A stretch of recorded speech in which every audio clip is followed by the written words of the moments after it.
Bismillahirrahmanirrahim. Assalamualaikum warahmatullahi wabarakatuh. Alhamdulillahilladzi an'amana bi ni'matil imani wal islam wa nusalli wa nusallimu ala khairil anam sayyidina Muhammadin wa ala alihi wa sahbihi ajma'in, amma ba'du.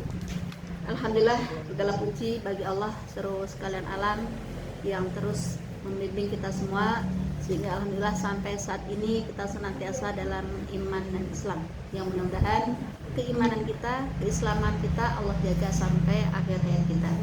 Salawat serta salam semoga senantiasa tercurah kepada panutan hidup manusia, yaitu Nabi Muhammad sallallahu alaihi wasallam beserta keluarga dan para sahabatnya. Baik, alhamdulillah, sebagaimana kita sepakati untuk kajian fikih itu sebulan sekali ya. Jadi ini jadwal materi fikih ya, dimana kita ambil di minggu terakhir. Nah, kita ambil di sini fikih wanita ya. Jadi karena kita notabene majelis taklim ibu-ibu ya, jadi kita biar ilmunya tuh langsung praktek gitu ya. Nah, sehingga ketika kita beribadah kepada Allah ya, karena fikih itu terkait dengan praktek gitu ya. Fikih ibadah berarti bagaimana kita ibadah yang betul ya, sesuai yang dicontohkan oleh Rasul. Inilah perlunya kita belajar di fikih ya. Jadi sebelum kita bahas tentang fikih wanita itu sendiri ya, kita akan mengenal fikih ya. Fikih itu menurut etimologi atau menurut bahasa ya. Kita kan sering dengar ya, fikih gitu kan. Fikih apa sih gitu kan. Nah, fikih ini menurut bahasa atau secara etimologi berasal dari kata bahasa Arab itu al-fahmu, yang artinya paham ya.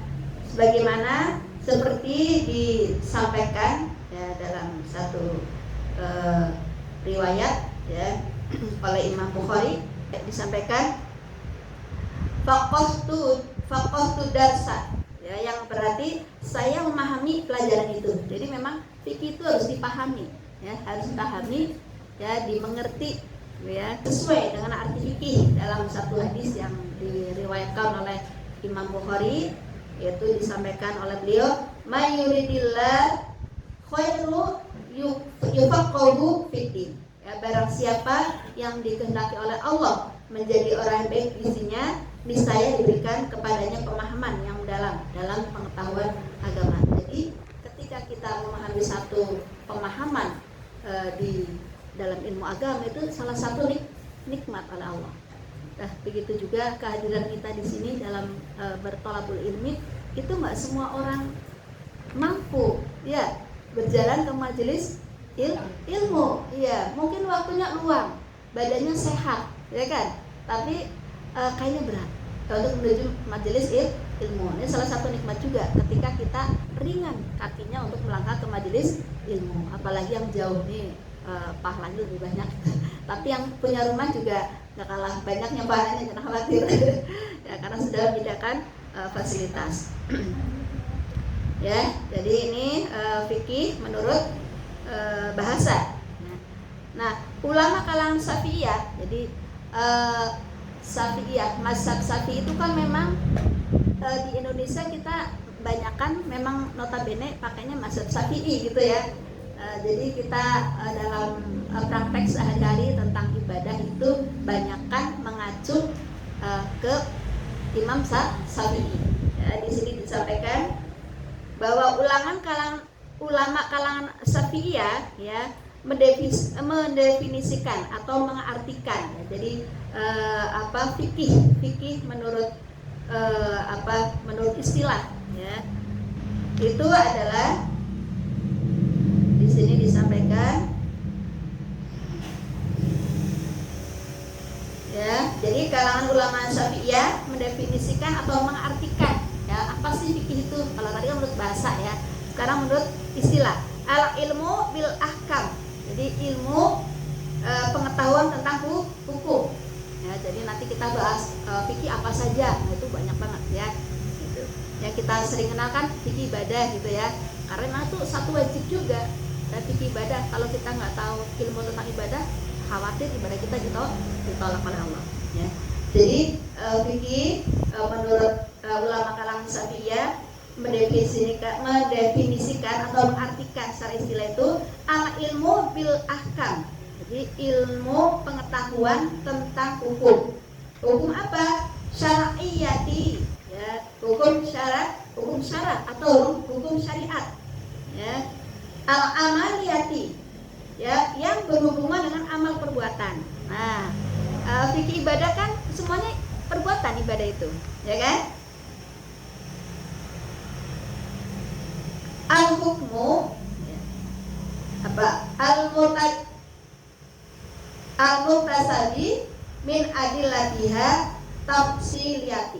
Ya, jadi ilmu fikih, ya, menurut ulama kalangan as-Safiyah bahwasanya bahwa fikih adalah pengetahuan tentang hukum syara yang berhubungan dengan amal perbuatan yang digali dari dalil yang terperinci. Ya, jadi dalil-dalilnya jelas, ya. Semua perintah ibadah itu ada dalilnya. Di sini dikatakan dalilnya secara terperinci. Nah, ini disebutkan tadi pengetahuan tentang hukum syara. Nah, hukum syara ini apa saja?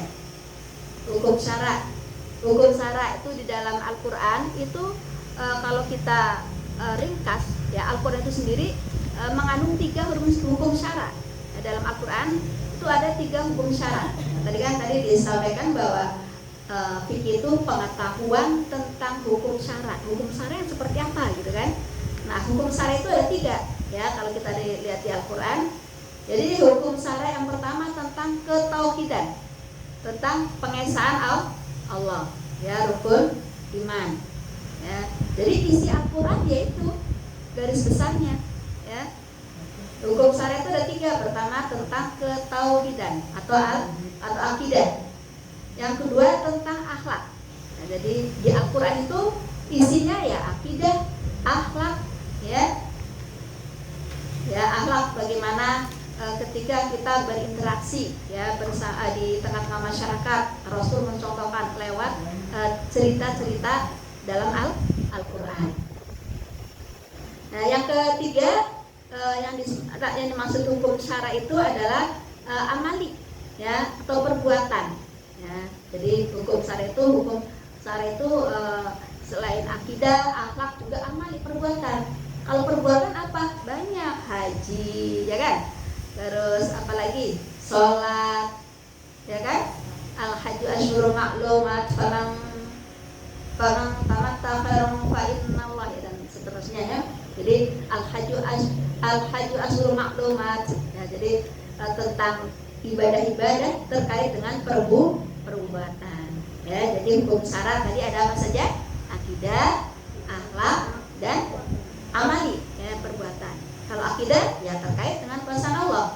Kalau akhlak ya bagaimana dalam Al-Quran banyak yang menjelaskan tentang hubungan kita terhadap manusia, sesama manusia. Ini dicontohkan oleh Rasul dan nabi-nabi terdahulu. Ya, misalnya di surat Al-Hujurat, ya, Al-Hujurat ayat 11 sampai 13, ya. Di situ bagaimana kita adab ketika kita berinteraksi dengan sesama manusia. Tidak boleh mengolok-olok, tidak boleh memanggil dengan panggilan yang menyakitkan. Walaupun temennya pendek, ya jangan dipandangnya pendek, kan jujur, jangan itu juga. Jadi nama adab akhlak gitu, ya. Terus tadi hukum syara yang ketiga amali, berupa perbuatan. Ada haji, wasta'inu bis-shabri was-shalah, ya. Perintah sholat juga ada. Puasa, ya, ayyuhalladzina amanu kutiba lakumus syiyamu kama kutiba alal ladzina min qablikum la'allakum tattaqun. Jadi banyak, ya. Nah, jadi kalau kita belajar fikih itu sudah sepertiga ilmu yang kita kaji. Masya Allah. Ya, kalau kita mengkaji fikih itu sudah sepertiga isi Al-Quran kita pelajari, gitu. Nah, lalu apa saja cakupan fikih? Nah, fikih itu berbicara tentang apa saja? Pertama, fikih ibadah. Ya, kalau fikih ibadah berarti terkait hubungan dengan Allah atau hubungan vertikal. Ya, jadi fikih ibadah, ya, hubungan kita dengan Allah, ya, secara vertikal. Ya, banyak ibadah kayak sholat tadi kan, puasa, zakat, dan sebagainya. Itu hubungan kita dengan Allah secara vertikal. Yang kedua, fikih muamalah. Ya, fikih muamalah itu hubungan horizontal, ya, sesama manusia. Ya, bagaimana Islam Al-Quran mengatur jual beli, ya, dibolehkan jual beli tapi diharapkan riba, kan begitu. Ya, nanti kita insya Allah sampai ke sana ya. Yang ketiga, fikih munakahat, yaitu tentang pernikahan. Masya Allah ya, sempurna banget Islam. Munakahat, ya, yang fikih munakahat, ya, atau tentang yang berbicara tentang pernikahan. Ya, bagaimana Islam mengatur cara mencari pasangan, ya kan? Bagaimana syarat sahnya ada wali, syarat sahnya nikah ada wali, ya kan? Dan sebagainya. Terus yang keempat adalah fikih munawaris.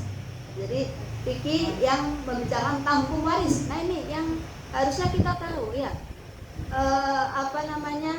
Saya dulu waktu belajar tafsir ahkam itu bahas cuma waris saja itu hampir setahun. Ya, tafsir ahkam itu tafsir tentang hukum-hukum, ya, terkait hukum-hukum. Ada di sana ada waris, ya, ada apa pernikahan, gitu kan. Itu 1 tahun masih kurang. Gitu. Bagaimana kita bisa terus ya belajar meningkatkan pemahaman kita tentang fikih, ya. Jadi tentang hukum waris, nah, bagaimana waris itu boleh nggak dibagi rata, gitu kan. Jadi di kalangan masyarakat kadang masih apa Bu pembagian waris. Nah, hukum waris kan kata Rasulullah hukum yang pertama hilang itu memang hukum mewaris, ya. Bagaimana kita lihat di masyarakat? Setelah ibu bapaknya meninggal, ya, setelah dibagi buat bayar buat apa menyelesaikan urusan hutang-hutangnya, kan gitu kan ya. Setelah jadi perpindahan menurut waris, ya, jadi perpindahan harta dari ahli waris, dari pewaris yang punya harta, ya, ke ahli waris itu kan karena 3. Pertama karena meninggal, nah itu warisan, ya, itu perpindahan harta, ya, namanya warisan. Warisan itu syaratnya harus ada meninggal, ya kan. Terus apalagi ada namanya hibah. Kalau hibah dibagikan pada saat hidup, ya.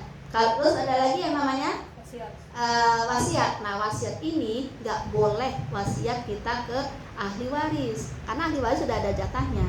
Kalau wasiat itu misalnya ini ada yang bantuin itu dari dulu sampai dari anak-anak kecil sampai ini kok setia banget, jujur, gitu kan. Banyak membantu, terus diwasiatkan nanti kalau saya meninggal ini tolong dikasih apa, gitu. Ini wasiat. Jadi wasiat itu tidak boleh diberikan kepada ahli waris. Ya, nah itu hukum waris banyak luas, ya. Jadi jangan sampai kita nanti di hadapan Allah jadi sesuatu yang menyulitkan dalam perjalanannya menuju surga karena tidak kita pandainya menerapkan hukum Islam, yaitu tentang waris. Perlu belajar. Ya, terus ada fikih siasat. Ya, fikih siasat itu tentang politik. Nah, jadi kalau orang bilang belajar nggak usah lah bicara politik lah, itu kayaknya mainnya kurang jauh. Ya, mainnya kurang jauh, ya. Islam itu sempurna, ya kan. Segala apalagi masalah politik yang akan mengatur seluruh, ya, hajat orang banyak, ya kan. Nah, bahkan dari hal yang kita nggak sepele, urusan belakang misalnya masuk ke kamar kecil itu ada adabnya juga, ada aturan juga. Masuk kaki kiri, ya kan, terus baca doa, keluar kaki, ada aturannya. Bagaimana urusan orang banyak tidak diatur. Ya, ini masalah siasat atau politik, ya. Misalnya tentang kepemimpinan di surat Al-Maidah ayat 51, ya. Nah, yang dulu pernah ayat ini pernah tenar, ya. Pernah tenar, ya. Terus juga di surat Ali Imran ayat 159, ya, tentang musyawarah, ya, bagaimana ketika ada satu perselisihan, satu beda pendapat, nah itu jalan dengan musyawarah. Nah, itu Islam mengajarkan seperti itu. Terus ada fikih jinayat, ya. Fikih jinayat yaitu tentang tindak pidana, ya. Jadi tentang tindak pidana, misalnya kalau mencuri, ya kan, dipotong tangannya kalau hukum Islam, ya kan. Sebenarnya walaupun hukum positif di Indonesia itu memang masih ya ada kelemahannya gitu ya, sehingga tidak ada menimbulkan efek penjeraan. Kan bisa korupsi paling berapa, nggak seimbang dengan dosanya gitu kan, sehingga kita lihat banyak ya kasus-kasus korupsi yang menjamur ya, karena tadi hukumnya tidak menjerakan ya, walaupun ada ya hukum-hukum positif lainnya yang sesuai dengan syarat Islam, termasuk dengan masalah pernikahan kan hukum positif di Indonesia ya diatur. Nah, jadi tadi tentang pidana ya, tindak pidana kayak maling ya, mencuri, tapi tidak semerta-merta dan tidak bisa ditegakkan sekelompok orang. Harus yang menegakkan itu adalah pemimpin ya, pemimpin dalam satu wilayah. Dan saya punya teman kuliah ya, beliau tuh orang Aceh ya, ternyata di Aceh sudah memperlakukan ya kan hukum Islam gitu. Jadi nggak bisa sekelompok ya, jadi ada wilayah, ada pemimpin. Nah, yang berhak untuk menentukan diberlakukannya hukum itu adalah pemimpin. Gak bisa satu RT biar judi itu nggak menjamur diberlakukan hukum Islam, nggak bisa ya. Dan kesannya serem gitu ya, hukum Islam mencuri potong tangan, padahal tetap ada tidak semerta-merta, harus ada perhitungannya. Yang dicuri ukurannya sekian apa, yang dipotong tangannya sampai batasan apa, itu kompleks banget, nggak asal gitu ya. Misalnya juga zina, bagaimana hukuman zina ya kan, harus ada saksinya 4 dan melihat secara langsung ya. Sedang kalau kita misalnya di wilayah ada yang misalnya ada yang selingkuh misalnya ya, terus ketahuan warga, terus warga itu menjadi saksi, nggak bisa, karena itu baru misalnya melihat, iya benar emang lagi duduk bareng, tapi nggak, walaupun bisa tiduran bareng pun nggak bisa dijadikan argumen, karena harus melihat, benar-benar melihat ya, seperti seperti masuknya benang ke dalam lubang jarum. Nah, gimana kita bisa melihat begitu ya? Dan 4 orang gitu kan, dan dipercaya. Kalau nggak bisa mendatangkan saksi, kalau nggak bisa menunjukkan bukti-bukti, malah penjara, disambung ya kan gitu ya. Jadi Masya Allah, hukum Islam itu membuat jerak, tapi tidak asal juga, tetap ada ininya ya. Tadi hukum jinayat ya, fikih jinayat. Terus yang ketujuh fikih qadoyah muwasiroh ya. Fikih qadoyah muwasiroh itu fikih kontemporer, fikih kekinian ya. Misalnya apa? Misalnya hukum operasi plastik, gimana nih, boleh nggak gitu kan? Terus ada bayi tabung gitu kan. Nah, ini nanti apa hukumnya? Dalilnya dari mana? Ada yang namanya selain Al-Quran dan Sunnah, ada ijma, kesepakatan ulama. Ini hukum fikih kontemporer ya. Di zaman Nabi kan nggak ada operasi plastik ya kan? Nggak ada itu cloning atau bayi tabung ya kan. Nah, sekarang kan kompleks ya, seiring dengan kemajuan zaman, tetapi tetap Islam memberikan solusi ya, atau aturan atau batasan. Lanjutnya ini fikih ini kita ambil di pertama kita bahas adalah bab tentang wudu ya. Di wudu, jadi kita tadi bahas tentang fikih, kita masuk pembelajaran fikih, kita ambil kajian wudu. Nah, wudu menurut bahasa artinya membasuh sebagian anggota tubuh ya. Kalau berasal dari kata al-wadoah ya, al-wadoah yang berarti keindahan dan kecerahan. Nah, itu arti wudu. Mungkin kita baru tahu, ternyata kita tiap hari wudu, oh ini artinya itu ya. Jadi arti wudu menurut bahasa membasuh sebagian anggota tubuh. Nah, kalau menurut istilah itu bersihnya badan, pakaian, tempat sholat dari najis-najis yang datang. Nah, ini fikih wudu menurut istilah ya. Jadi bersihnya badan ya. Kalau kita mau sholat itu harus ada 3 unsur. Pertama, badannya bersih ya kan. Yang kedua, pakaian bersih ya. Yang ketiga, tempatnya bersih dari najis-najis yang datang. Najis yang datang misalnya ya buang angin ya kan, atau sisa sisa makanan ya. Sisa makanan di sini artinya ini kotoran manusia gitu. Setelah sisa makanan diproses gitu, itu yang najis. Nah, bersihnya badan contohnya apa? Misalnya ada wanita yang istihadah. Nah, istihadah kan ada penyakit, harus tetap sholat, ya kan? Bagaimana caranya? Setiap mau sholat sekali wudhu. Ya, kalau mau wudhu lagi ya bersihin lagi. Ya, kalau yang normal kan wudhu itu bisa buat berkali-kali sholat. Tapi kalau istihadah, setiap mau sholat dibersihkan dulu, biar badan kita bersih dari darah. Nah, ini kalau kita istihadah. Ini bersihnya badan. Pakaian, nah, tentunya pakaian kita ya harus bersih. Tempat sholat ya juga harus bersih. Nah, apa dalilnya? Ya, dalilnya kita lihat di sini. Wasiya baka fatohir. Ya, jadi dan pakaianmu bersihkanlah. Dari surat Al-Mudaththir. Nah, atau di surat Al-Maidah ya, surat Al-Maidah ayat 6, itu panjang ayatnya ya, nanti di rumah bisa ini ya saya bacakan. Bismillahirrahmanirrahim. Ya ayyuhalladzina amanu la taqrabus shalah ya. Jadi wahai orang beriman, jangan mendekati sholat. Sebentar. Nah, ini maaf, tadi bukan surat Al-Maidah ya. Ya, di surat Al-Maidah ada sama ya, di surat Al-Maidah dan tadi di surat An-Nisa ya. Di surat Al-Maidah Allah sampaikan, ya ayyuhalladzina amanu idza qumtum ila sholati. Wahai orang beriman, apabila kamu berdiri hendak melaksanakan sholat, faghsilu wujuhakum. Nah, ini ya perintah bersuci atau berwudu. Nah, itu di dalil hadisnya tadi ya, di dalil Al-Qur'annya ya, itu dia surat Al-Mudaththir atau di surat Al-Maidah ayat 6 ya. Jadi wahai orang beriman, apabila kamu berdiri hendak melaksanakan sholat, faghsilu wujuhakum ya. Jadi maka basuhlah wajahmu. Nah, urutan pertama apa tuh?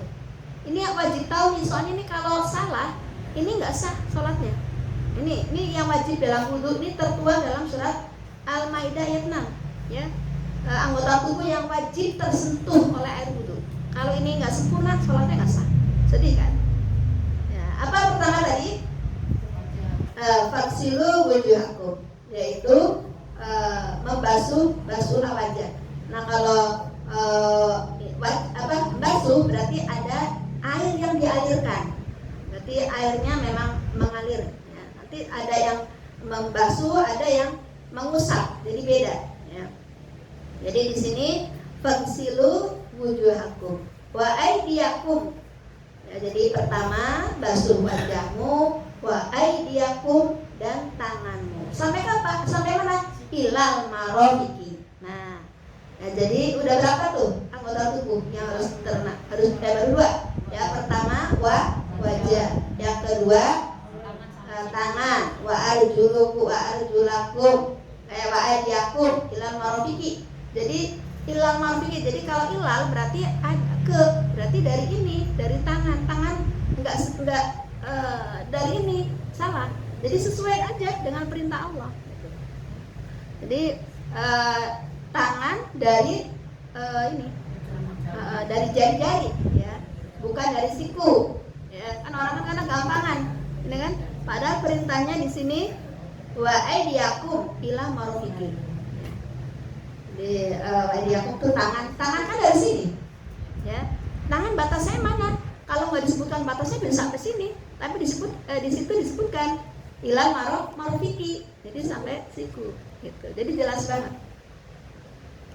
ya. Terus wamsahu birusikum ya, ini ada wamsahu. Tadi kan faghsilu. Kalau faghsilu mengalirkan air, kalau famsahu berarti airnya nggak dialirkan, hanya sekedar mengelap ya, mengelap ya, jadi mengelap kepala Jadi jangan ambil air taruh di sini, wah repot kan, basah semua. Jadi lap, ambil airnya, buang, lap aja. Nah, ya, ada yang mengatakan langsung ke telinga, kan sunnah ya telinganya. Atau mengatakan setelah kepala, entar telinganya ambil sendiri. Nah, jadi insya Allah semuanya ada dalilnya. Ya, jadi pertama tadi basuh muka, ya, terus dan tangan sampai ke siku, nah, terus wamsahu birusikum, ya kan, wa arjulakum ilal ka'bain, dan kaki. Nah, kalau kaki itu juga ada kata-kata ilal. Ilal itu berarti ke. Nah, kaki dari mana? Dari ujung kaki. Dari ujung kaki sampai ada batasannya ilal mata kaki. Jangan sampai sini. Itu di situ jelas. Ilal marok piki. Ya, jadi sampai mata kaki.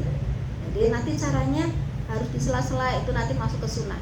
Soalnya apalagi yang punya cincin misalnya, cincinnya saking rezekinya banyak dipakai 5 ya harus terairi itu, harus digeser-geser cincinnya. Ya, makanya kenapa? Kalau masih bisa digeser-geser nggak apa-apa, nggak harus dibuka, takutnya lupa gitu ya. Tapi kalau misalnya cincinnya ketat gitu ya, harus dipastikan bergeser karena takutnya air tidak menyentuh ke dalam. Ya, jadi harus hati-hati, soalnya ini anggota wudu yang harus wajib terkena air, gitu ya. Wa in kuntum junuban fatahharu. Jadi tadi berapa? 4 ya, 4 anggota tubuh yang wajib terkena air wudu. Pertama muka, tangan, kepala, kaki. Ya, masing-masing caranya udah tahu ya, ada yang basuh, ada yang mengusap. Kalau yang mengusap itu yang kepala. Ya. Terus di sini dikatakan wa in kuntum junuban. Ya. Maka jika kamu dalam keadaan junub, mandilah. Nah ini. Ya, jadi ini namanya hadis besar. Nanti kita ketemu di sini ya. Ada hadis besar, ada hadis kecil, gitu ya. Nah, hadis besar cara menghilangkannya dengan mandi. Bagaimana? Untuk junuban fatahharu. Yang mesti wa in kuntum marudhu aw ala safarin aw jaa ahadu manukum ya. Ya, jadi selanjutnya apa yang kita bersuci itu apa alasannya? Jadi selain tadi karena junub, karena sakit, atau dalam perjalanan, atau kembali dari tempat buang air kakus ya, dari kamar kecil.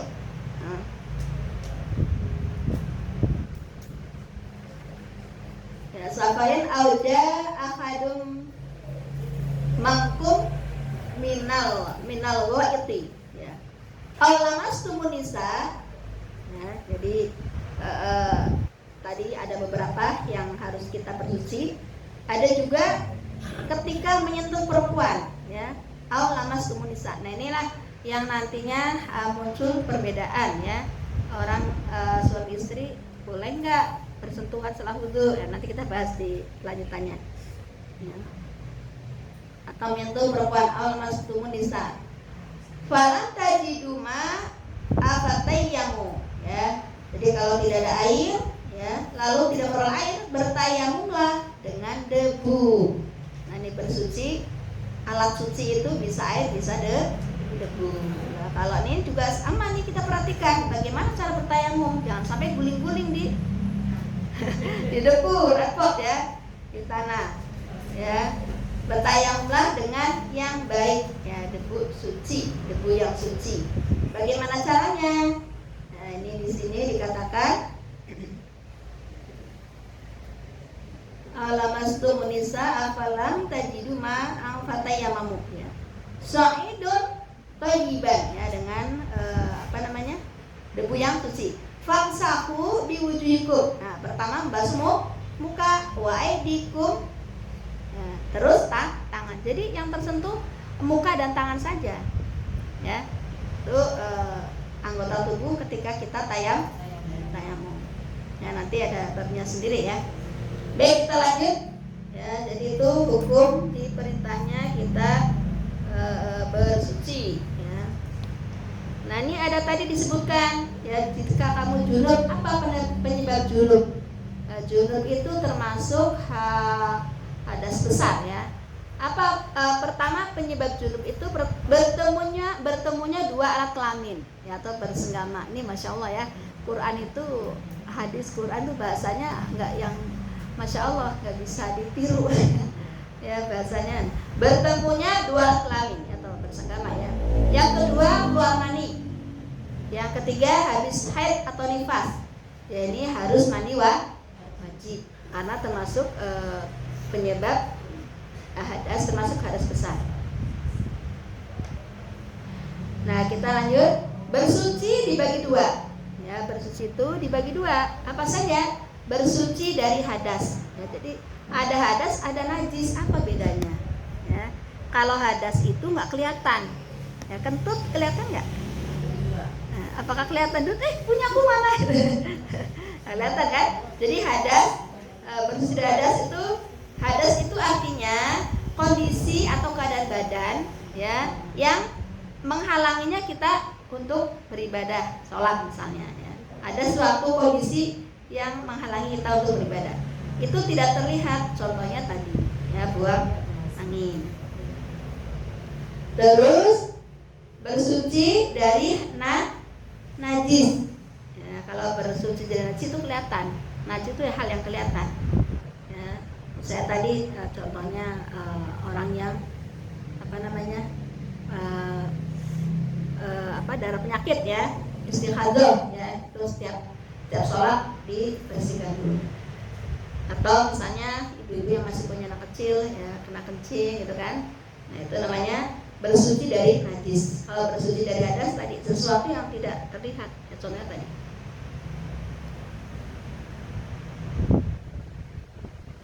Nah, terus bersuci dari tempat juga ya, jadi kita selain badan ya, selain badan ya, juga harus suci secara tempat ya. Ini berdasarkan dari hadis riwayat Tirmizi ya, nomor 317 Ibnu Majah ya. Ini saya bacakan. Al-ardu kullaha masjid illa makburo wal hamam ya. Jadi kata Rasulullah, seluruh bumi adalah masjid kecuali kuburan dan tempat pemandian. Nah, jadi kalau kita misalnya jalan-jalan rihlah, nggak ada alasan nggak sholat, nggak ada masjid nggak sholat, nggak bisa ya. Seluruh bumi itu adalah masjid, seluruh bumi adalah masjid ya, tapi tentu syaratnya harus bersih ya. Dikit lagi ya. Nah, ini tadi kita bicara hadas. Tadi hadas sesuatu kondisi badan ya, kondisi badan yang menghalangi kita untuk melaksanakan sholat. Nah, hadas tadi ada hadas besar, ada hadas kecil. Kalau hadas besar ya tadi junub ya, haid, nifas. Cara menghilangkannya dengan mandi wajib ya. Kalau hadas kecil, cara menghilangkannya dengan berwudu. Ini lanjut.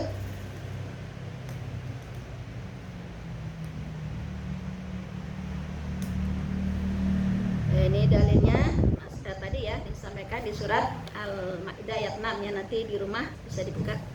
Nah, sekarang penyebab hadis kecil. Ya, kalau hadis tadi kan hadas, hadis besar kan tadi penyebabnya apa saja? Bertemunya dua alat kelamin, nifas, haid gitu ya. Sekarang penyebab hadas kecil. Pertama, keluar dari dua lubang, kubul dan dubul. Ya, keluar dari dua lubang, kubul dan dubul. Ya, misalnya ya kentut ya, atau di situ ada mani ya, ada mazi. Ini hampir mirip-mirip mani, mazi, wadi. Apa bedanya? Kalau mani itu nggak najis tapi wajib mandi. Kalau berarti sebenarnya tahu ya mandi itu dari mana. Kalau mazi itu nggak najis, maaf ya. Mazi itu najis ya, tapi tidak mandi, cukup berwudu. Nah mazi itu misalnya menghayal gitu kan, itu ada rangsangan terus keluar gitu kan. Nah kalau wadi juga najis tapi tidak mandi ya, cukup berwudu. Ya itu apa itu wadi? Wadi itu cairan yang mengiringi kencing. Jadi setelah kencing terakhir itu ada susulan, itu namanya wadi. Nah, jadi ini harus hati-hati, jangan sampai kita wudu itunya masih ya, karena buru-buru ya habis buang air kecil cepat-cepat padahal nyusul keluar wadi. Nah ini nanti merembet semua amal ibadahnya, bahaya ya. Jadi keluar dari 2 lubang kubur ya, bisa mani, mazi, wadi atau buang gas. Yang kedua, penyebab hadis kecil tertidur ya. Itu tertidurnya udah gaya bebas ya, tapi kalau tertidur duduk enggak.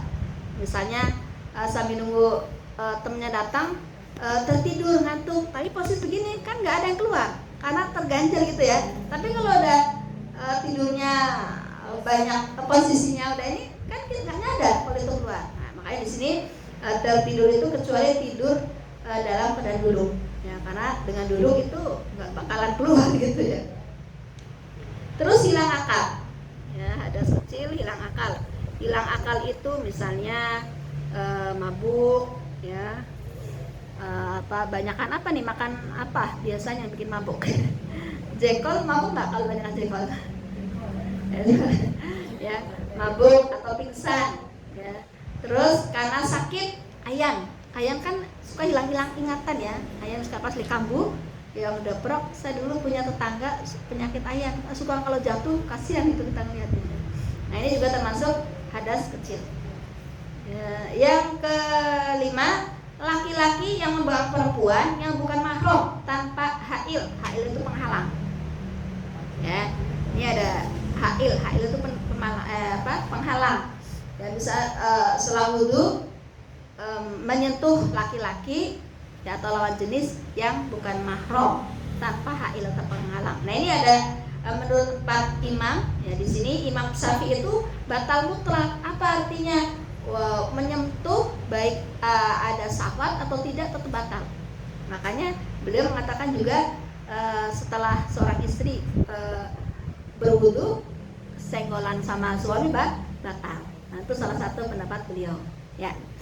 Ya jadi Imam Syafi'i itu mengatakan laki-laki memegang perempuan bukan mahramnya itu batal mutlak.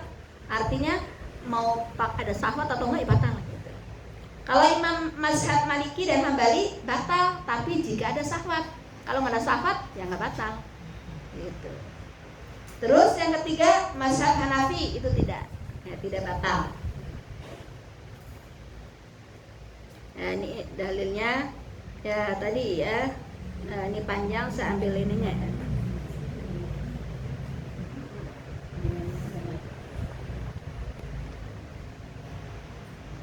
Ya, jadi di sini di surat An-Nisa saya ambil ini ya kata-kata yang akan kita bahas ya. Aulamastumun nisa ya, atau kamu telah berjima dengan istri ya. Jadi ada mengatakan berjima. Kalau berjima berarti ya kalau cuman megang doang ya nggak batal gitu. Tapi kalau Imam Syafi'i mengartikan atau menafsirkan ayat ini ya, aulamastumun nisa itu dia ya megang. Jadi ya walaupun suami istri setelah wudu megang ya batal. Nah gitu. Tapi imam yang lain termasuk tadi Imam siapa nih? Itu beliau tidak batal ya, karena mengartikan aulamastumun nisa itu bersenggama ya kan. Kalau cuma pegangan doang batal gitu ya. Jadi kita harus tahu ya, jangan sampai perbedaan ini menuduh orang lain wah aliran sesat atau aliran sungai Ciliwung ya. Kita terbuka ya dalam mempelajari Islam itu harus harus luas gitu. Jadi tidak buruk sangka terhadap kawan kita, saudara kita yang beda pandangan, ya. Ya, ini karena apa? Nih salah satu hadis yang menjadikan acuan, ya, bahwa menyentuh istri itu tidak batal, ya. Ini kata Rasulullah, kata Aisyah, ya, saya pernah tidur di samping Nabi SAW yang sedang sholat, dan kakiku menjulur di arah kiblat beliau. Ketika beliau hendak sujud, beliau menyingkirkan kakiku hingga aku menariknya.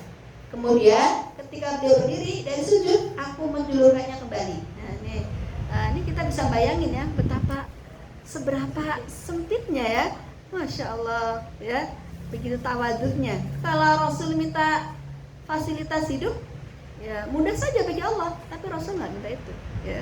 Jadi hidupnya kita bisa bayangin, sholat pun dalam kondisi tempatnya sampai barengan buat tidur Siti Aisyah gitu kan. Pas mau sujud, ini ya disingkirin dulu gitu, masya. Mereka kan Tinggi-tinggi ya orang sana kan. Ya, jadi ini hadis riwayat Bukhari dari Sayyidah Aisyah radhiyallahu anha. Ya, inilah salah satu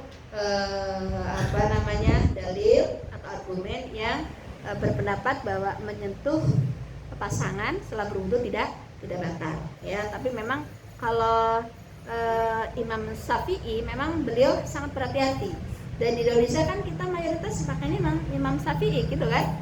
Makanya kalau kita di masyarakat, apalagi termasuk saya orang NU, ya, secara garis keturunan gitu ya, tetapi itu kan hanya sebatas organisasi gitu ya.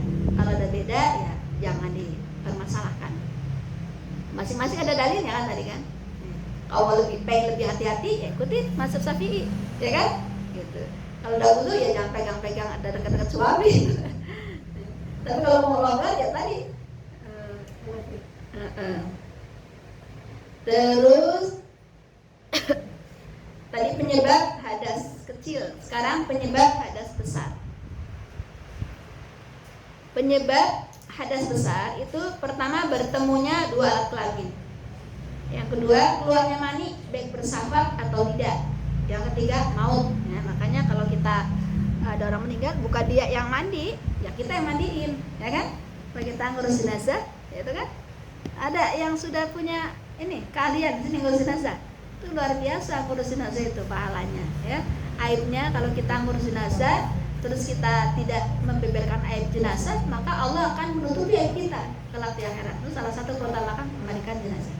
Ya, jadi penyebab hadas besar pertama bertemunya dua alat kelamin, keluarnya mani dari mani, ya, baik bersahwat atau tidak. Udah seketika maut, ya, karena mati, berarti kita yang mandiin.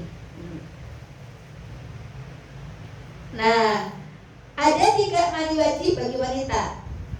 Nah, kalau ini kan tadi umum ya, yang 1, 2, 3, tapi khusus untuk wanita ada 3 hal yang harus mandi wajib. Pertama haid, nifas, dan wiladah. Wiladah itu melahirkan.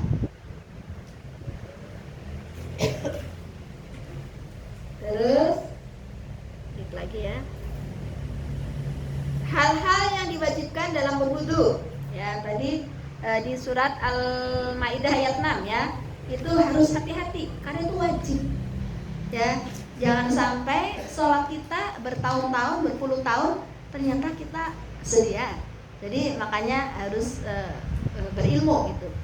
Apa kalau di surat Al-Maidah ayat 6 ada berapa? 4 ya.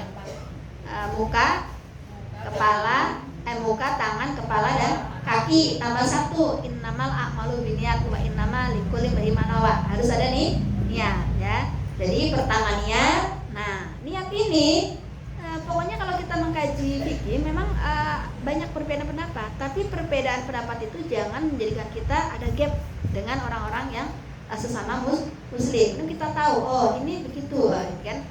Nah, pertama niat itu dilakukan di amalan pertama, itu menurut mazhab Syafi'i. Ya, amalan pertama tadi berarti apa? Di surat Al-Maidah 6. Amalan pertamanya, pertama basuh muka. Nah, berarti kalau menurut Imam Syafi'i baca niatnya pas membasuh muka gitu ya. Tapi ada beda yang lagi. Kenapa? Karena ada yang sunnah. Sebelum wajib ada sunnah, cuci tangan gitu kan, kumur-kumur gitu kan. Nah, jadi baca doanya pas cuci tangan gitu ya. Jadi ya terserah ya. Dan baca dijaharkan apa di dalam hati ya kan. Kalau dalam kamar mandi ya jangan dijaharkan ya, jangan dibunyikan gitu ya. Pakai nawaitu silakan saja ya, nawaitu wudu'a misalnya, atau dalam hati ya, aku berniat menghilangkan hadas karena Allah ya. Ya, jadi niat mencuci wajah, terus mencuci tangan, mengusap kepala ya. Nah, ini mengusap kepala juga ada perbedaan pendapat ya. Tapi kembali kita, karena kita orang Indonesia ya, berujuk Imam Syafi'i ya, itu minimal bagian depan, apalagi ibu-ibu ya yang misalnya jalan-jalan gitu ya, itu minimal tiga helai rambut yang paling depan ya, diambil sini.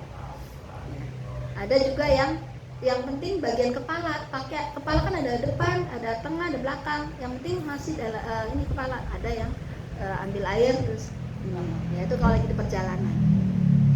Ya, terus yang kelima yang wajib dalam wajib dalam berwudu mencuci kaki sampai mata kaki. Ya. Terus yang keenam berurutan, yang sesuai tadi. Habis wajah, tangan, jangan dibolak-balik. Habis tangan, kepala, sesuai dengan yang disebutkan Al-Quran. Terus harus beriringan. Jadi jangan diselingin sambil ngoreng tempe. Misalnya lagi wudu, habis muka, balik tempe gitu kan. Ya, jadi harus beriringan. Ya, jangan sampai nunggu kering. Ya, terus lanjut lagi. Jadi harus beriringan. Nah, ya ini nanti sunahnya, ya ini kan tadi wajibnya. Ya, jadi harus beriringan. Terus selanjutnya sunah dalam wudu. Tadi kan wajibnya ya, sekarang sunahnya. Mencuci kedua tangan sampai lengan tangan. Nih, sampai sini. Ya, tangan. Yang kedua baca bismillah. Ya, kalau dalam hammam, kamar mandi ya jangan dijaharkan, jangan dikeraskan. Berkumur-kumur. Nah, berkumur-kumur itu benar-benar digoyangkan. Kenapa? Agar sisa-sisa makan itu benar-benar jatuh kena. Jadi nggak sekedar cut. Kadang kita lihat ya, orang-orang yang wudunya masya Allah, itu gimana sholatnya kan? Ya, wudunya asal gitu kan. Ya, berkumur-kumur itu dengan benar-benar digoyangkan mulutnya ya. Jadi sisi-sisi makanan yang terselip-selip itu benar-benar jatuh gitu. Terus mengalirkan air ke dalam hidung. Nah, ini ada yang dari kumur sekalian hidung ya. Jadi ambil air, sebagian dihirup, sebagian buat kumur, ada yang begitu. Tapi ada yang satu-satu, yang kumur-kumur dulu terus baru hidung ya. Terus jadi ada yang boleh bersambung tadi ya, sekali ambil buat kumur dan hidung, atau dipisah ya, kumur dulu nanti. Terus mengusap telinga. Nah, tadi wajah juga kembali ke ini ya. Wajah harus benar. Ini karena saya tekankan, kenapa? Karena ini wajib. Ya, wajah itu jangan seperti anak kecil wudu gitu. Padahal wajah itu kan dari sini, dari batasan tubuh rambut ya. Dari sini kena semua, ini sini, pinggir sini. Terus di sini di kelopak mata ya. Jadi benar-benar ini jangan sampai asal sehingga di kelopak mata nggak tersentuh, masih kering ya. Makanya kalau wudu ya, diratakan gini benar-benar diginiin ya, ini kena ini. Ya, jadi sayang kalau kita sholat berpuluh tahun tapi justru kita tidak mendapatkan apa-apa ya. Terus tadi tangan juga sama ya, dari ujung sampai siku ya kan. Terus apalagi kepala ya, kepala.